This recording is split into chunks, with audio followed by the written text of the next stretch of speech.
Good morning, happy homeowners. Brian Adams here, OnlyWoodFloors. Hey, at Diamond Bar this morning, got the original hardwood flooring from when the house was built.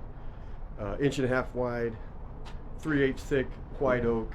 It's pretty beat up. It's going to be a huge transformation. Let me turn this around so you can see it.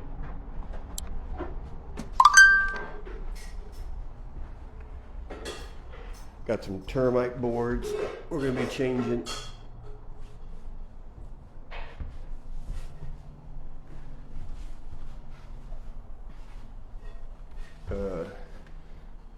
All the discolorization from the carpet. This is the original carpet pad that has bleached it and just ruined it, but we're going to end up staining it to hide all of that. So this thing's going to be a huge difference. So all of these stains aren't going to come out, and I guess at first look you'd probably think the entire floor needs to be yanked out and replaced, but we're going to save it. We're going to save it.